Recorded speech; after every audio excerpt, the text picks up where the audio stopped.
Eu deveria estar usando mais tempo para me priorizar do que para priorizar outras pessoas, eu estou fazendo o contrário. E quanto dessas 10 horas você está, na verdade, usando para atender as prioridades dos outros? Para muitas pessoas é absolutamente libertador e produtivo, e para outras pessoas é desesperador, que é a habilidade de saber dizer não.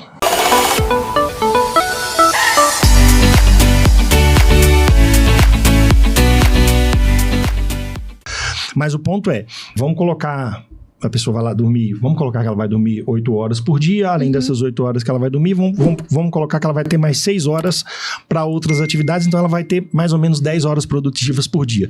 De cada bloco de 10 horas produtivas, quantas horas que você de fato está produzindo em cima das suas prioridades, e quanto dessas 10 horas você está, na verdade, usando para atender as prioridades dos outros. Se essa decisão for 100% consciente, ótimo. Agora, se eu nem sei responder, ou se a resposta é a maior parte do tempo eu estou usando em cima das prioridades dos outros, eu gosto de falar que o juízo final, cabeça no travesseiro. Sim. Final do dia, cabeça no travesseiro, tá em paz? Tô. Então tá tudo certo.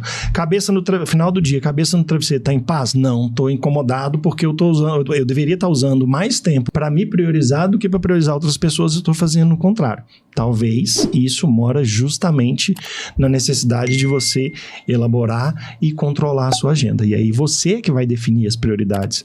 Só que para isso necessita de uma habilidade, de uma postura ou de um comportamento que para muitas pessoas é absolutamente libertador e produtivo, e para outras pessoas é desesperador, que é a habilidade de saber dizer não. Porque é fato, assim, dificilmente dessas 10 horas, você não vai conseguir fazer 10 horas para você e 10 horas para os outros. São mais ou menos 10 horas por dia, 8 a 10 horas aí que a pessoa vai ter de tempo produtivo. E quem escolhe no fim do dia, consciente ou inconscientemente, quantas dessas 10 horas vão ser para suas prioridades e quantas vão ser para as prioridades dos outros, quem escolhe é a gente. Só que às vezes essa escolha é de maneira inconsciente. Porque a pessoa que tem dificuldade de falar não, geralmente eu gosto de falar que as pessoas que são excessivamente disponíveis são geralmente excessivamente acionadas. Então se você não fala não, o que as pessoas vão fazer? Vão te acionar. Ela poderia ir no Google, mas não vai. Ela poderia pedir outra pessoa, mas não vai. Ela poderia ela mesma fazer, mas ela não vai porque você é excessivamente disponível. E aí quando você não começa a ter clareza de... Toda vez que você diz sim para uma coisa, para uma situação, para uma pessoa que não te ajuda a chegar nos seus objetivos, você está dizendo não para os seus objetivos. Sim. Só que nem sempre esse não para os objetivos é consciente, porque ele não é verbalizado. Então parece que ele não dói. Se eu não tenho essa consciência, parece que eu não estou dizendo não. Mas no fim do dia você está. Né? Você está só escolhendo para quem que você diz não. E você foi ajudar e chega lá na frente a conta não fecha. A conta não fecha, suas ações não são realizadas e seus objetivos não são alcançados. E na maioria das vezes, a situação ou a pessoa que está do outro lado, para quem você teoricamente diria ou teria que dizer não, se estivesse no seu lugar, diria não. Verdade. Você está priorizando uma coisa, uma situação, uma pessoa que não necessariamente te priorizaria. Então, é uma reflexão super válida. E de verdade, assim, eu sei que é difícil. E aí, pode ser que tenha algumas pessoas que tenham essa... Eu sei que tem muitas pessoas que têm muita dificuldade de dizer não, porque já está muito acostumada a ser útil. Sim. A ser importante e tal. Mas aí resta saber para quem você está sendo mais importante e mais útil, né? Se é para você ou se é para os outros. E essa escolha, ela pode ou precisa ser consciente. Mas para quem tem muita dificuldade, eu gosto de dar uma sugestão que é o não temporário. Quando você tem muita dificuldade ou quando você quase trava a possibilidade de falar não, fala o não temporário. Você fala, olha, eu quero te ajudar, eu vou te ajudar, é importante para mim te ajudar, eu só não posso fazer agora. Pode ser depois, pode ser à tarde, pode ser amanhã, pode ser no próximo turno, depois do almoço, porque isso já é você começando a mostrar um limitezinho, mas você não está dizendo não. Você só está dizendo que você não consegue agora. E eu sempre falo isso. Se você tem muita dificuldade de dizer não e começar a dizer esse não temporário, pode anotar. De cada 10 pessoas que você disser esse não temporário, metade não vai voltar. Porque a pessoa consegue se virar. Mas ela tá te acionando porque você é excessivamente disponível. E você não fala não. E quando você não fala não, tem aquele velho ditado, né? Enquanto tiver cavalo, São Jorge não dá pé. É verdade, não é? Essa é a mais pura verdade. Eu acho que dos ditados que tem, gente, esse é um dos que é mais sincero. Porque todo mundo consegue, gente, dar conta das suas urgências, né? E vamos falar a verdade. Eu não trabalho no Corpo de Bombeiro, não trabalho na polícia e não trabalho no hospital. Então, assim... dá pra você recorrer a outra pessoa, né? Então pensa isso, você que tá aí. Será mesmo que tudo, você precisa de resolver tudo de todo mundo? Quando que você tá colocando você na sua agenda? Isso. Tá tendo espaço pra você na sua agenda? Ou você resolve tudo pra todo mundo e ninguém resolve pra você, nem você? Aí que tá, porque a pessoa, ela não resolve e não tem ninguém que vai resolver por ela. Porque é ela que ajuda. E ela, às vezes, nem deixa ser ajudada, ou talvez, né, nem tem... É igual você falou, né? A pessoa que ela tá sempre ali, ela não vai... Ah, não, deixa eu ali ajudar fulano, que fulano falou comigo que não pode agora, então deve ser que ele tá agarrado ou alguma coisa. Ele não vai fazer isso. Ele vai resolver o dele. Ele vai lá correr atrás do dele e vai resolver o dele.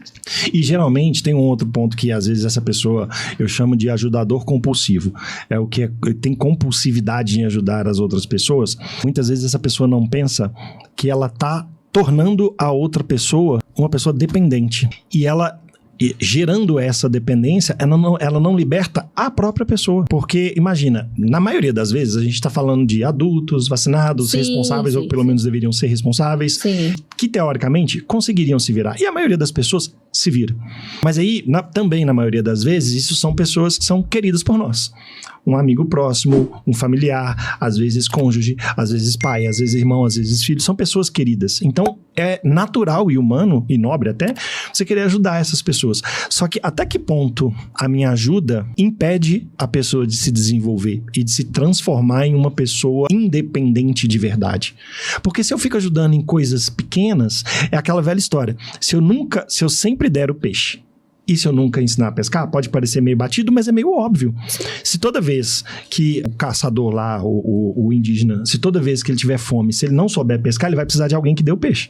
Enquanto alguém der peixe, ele não vai aprender a pescar e ele não vai ser independente. Então, muitas vezes, esse não, ele é até pedagógico, no sentido de, vai lá, tenta resolver, se vira, depois você volta e a gente busca fazer isso junto, hoje eu busco te ajudar, mas num segundo momento. E na maioria das vezes a pessoa, ela vai conseguir se virar. Ela consegue. Gente, nós já falamos aqui para fazer as pazes com a nossa agenda. Nós já falamos sobre a questão do não. Porque tudo isso, né? Você tendo uma agenda, você fazendo as escolhas certas pro seu dia, isso tudo vai melhorar e vai te deixar mais perto do resultado que você tanto almeja, né? Sim, sim. E aí tem algumas coisas que podem parecer simples ou imperceptíveis, ou algumas pessoas utilizam menos esse tipo de tática e de técnica, que são formas de você meio que treinar o seu cérebro. E principalmente para a pessoa que não usa a agenda, ela vai precisar provocar uma mudança. Sim.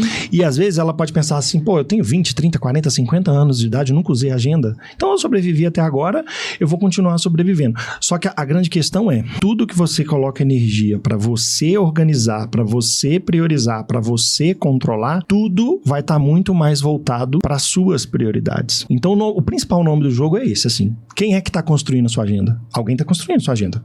Não se iluda. Não é porque você não tem uma agenda que a sua agenda não existe. Não está sendo construída.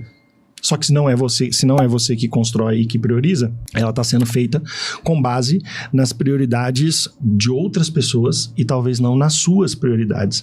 Aí tem duas coisas que eu falo assim, se fazer a agenda às vezes é algo novo para você, se você não faz a sua agenda, não controla, se você não elabora a sua agenda, não controla a sua agenda e você não melhora a sua agenda, são as 3 coisas que são básicas para você fazer.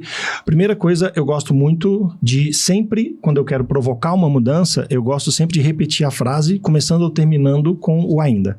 O ainda é uma palavrinha muito poderosa. Sim. Adoro essa palavra. Então, por exemplo, se a pessoa não tem o hábito de elaborar, controlar e melhorar a sua própria agenda, ela pode falar, eu não elaboro, controlo e melhoro a minha agenda ainda.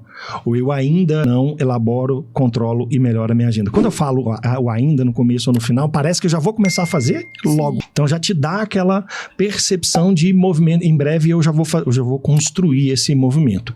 E se a pessoa acha que isso é muito difícil, ou muito complexo, ou muito demorado, um outro, como se fosse uma espécie de mecanismo para você destravar o seu cérebro, é você fazer assim, só hoje eu vou fazer minha agenda. Ou só essa semana eu vou trabalhar em cima da agenda.